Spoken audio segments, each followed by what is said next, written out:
Hello, my name is Andy and I am the Village Idiot. I'm armed with a car and a GoPro and an unhealthy amount of time on my hands. I'm using that time to attempt to visit every civil parish in England. You're watching the Harrogate series. Harrogate is a large borough, one of the 11 districts of North Yorkshire. It's got 139 civil parishes. Which one are we in this episode? Welcome back to Harrogate again, people. Guess what? The weather is still misty and murky and foggy, and it's drab and dreary, but I am still in good spirits. I seem to be making a thing of this here in Harrogate, don't I? Might have to keep it going. Who knows how long it will go for. Anyway, from one small village beginning with F that you saw last week to another small village beginning with F. If you come about 1.5 miles to the west of Ferrensby, you'll find this place. And this one has got quite a few more landmarks than Ferrensby had. Let's go and find them. This is the parish of Farnham.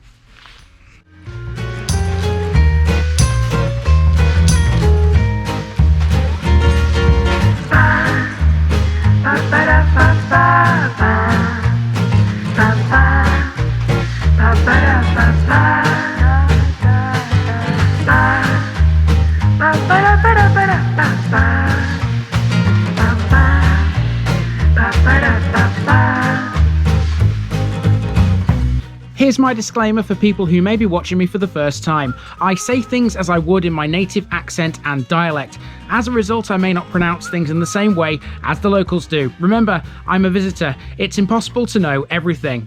Leave me a comment, spin me a like, and bash that subscribe button. Let's get to today's parish video.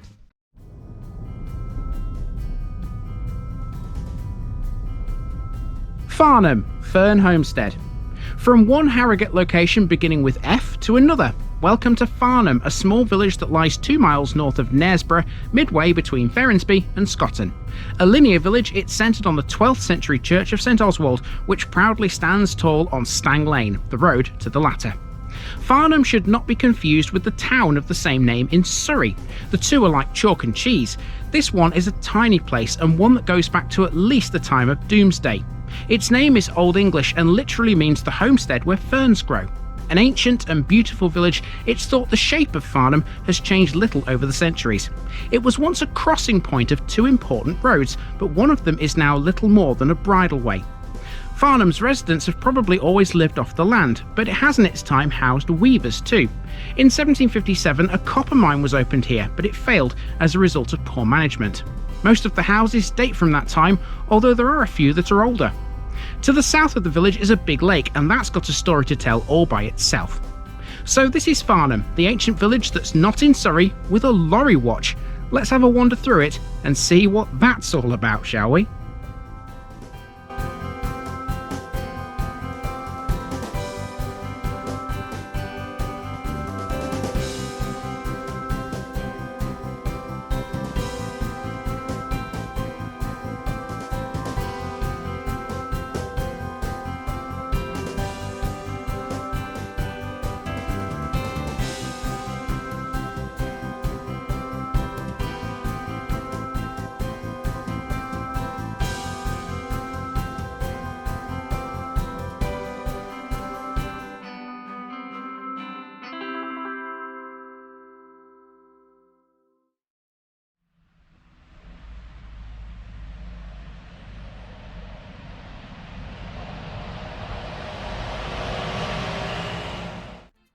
We start on Stang Lane at the western end of the village.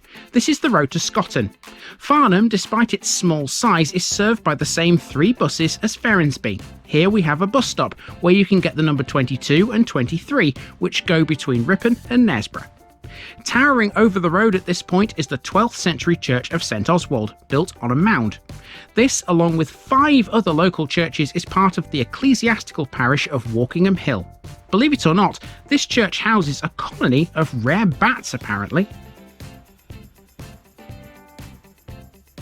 According to channel favourite Hodgson Fowler, the chancel is remarkable. It was built on an unusual scale for a church so small. It dates from about 1180. It's thought that an earlier Norman nave existed at that time, but if it did, all trace of it has now been lost.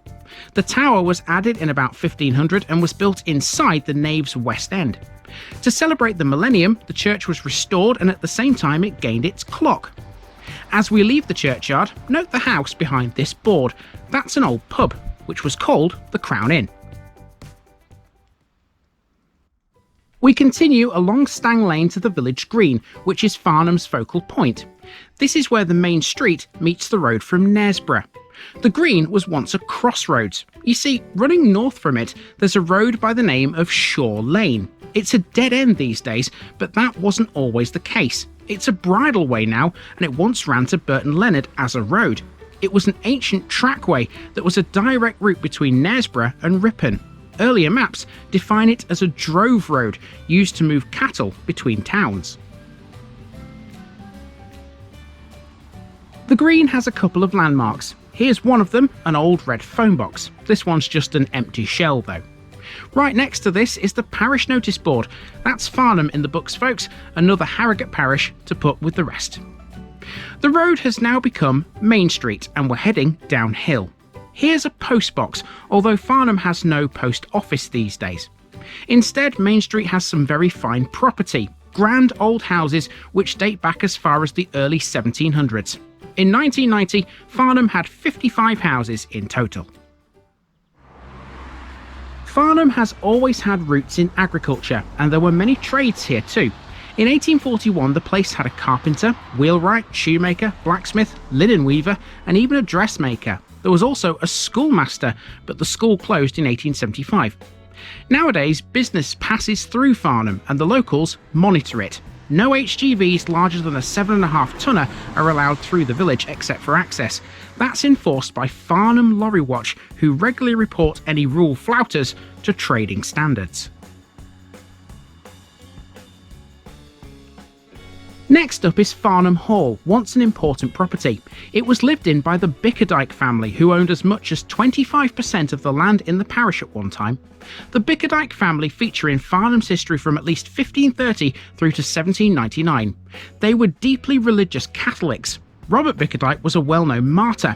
He was executed in York in 1586 for being reconciled to the Church of Rome and refusing to go to church. We've made our way now towards a junction, where civilization seems to just, well, stop.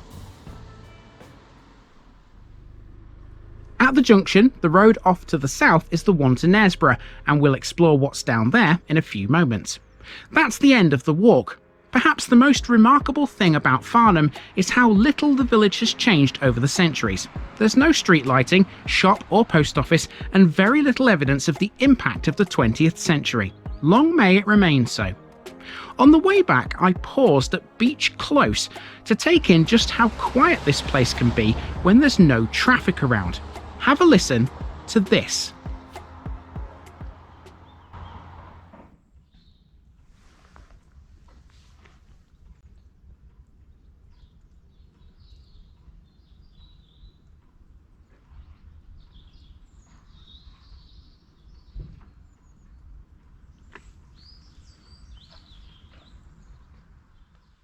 So I don't think there can be any denying that Farnham is a very out-of-the-way place, and it can get very quiet.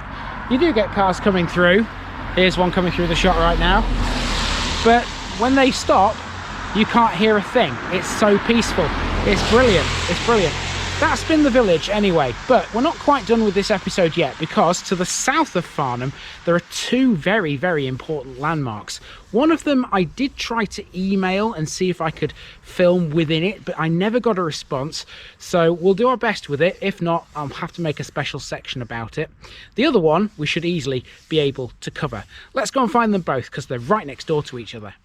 So as I suspected, the first one of these two landmarks, I'm not going to be able to do much with it with the camera. It's here.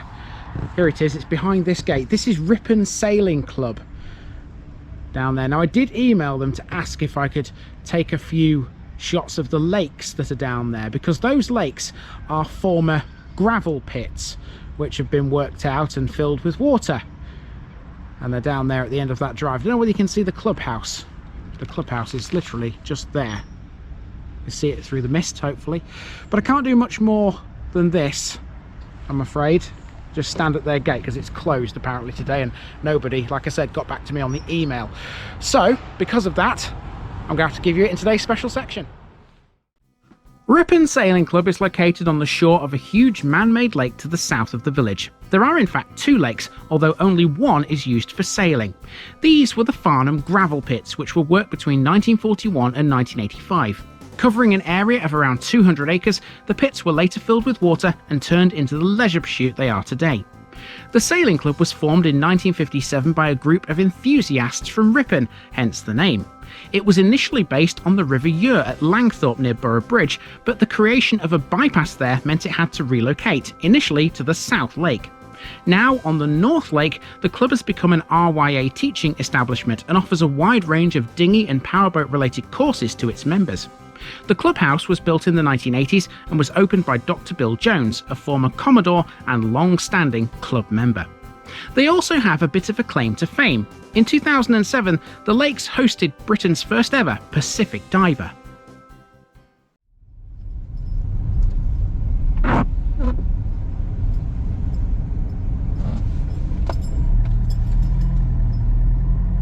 Bang next door to the sailing club is a large factory owned and operated by Treves UK, a business which makes automotive components. They were founded in 1836 by Frenchman Adolphe Treves, whose initial business venture involved embroidery machines and weaving looms. In 1935, the company was awarded its first automotive business, providing parts for Citroen cars.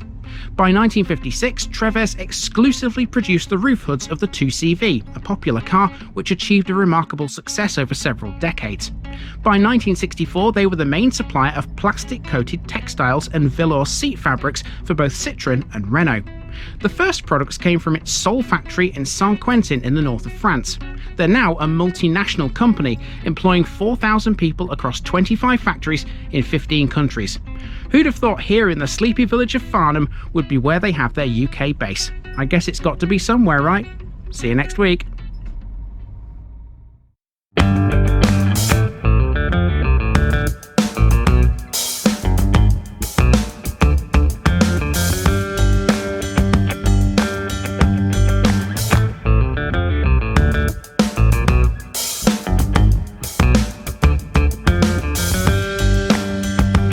Thanks for watching this video, folks. Don't forget to like this episode if you haven't already. It really makes a difference with YouTube. If you're new here, subscribe to the channel for more videos like this, and give us a share too if you've got friends who'd like it. You can find all the links to my social media accounts below, as well as my Buy Me a Coffee page where you can donate to the channel. Also, if you've enjoyed this episode, have a look at some more videos in this series. Until next time, I've been Andy, also known as the Village Idiot, and I'm out.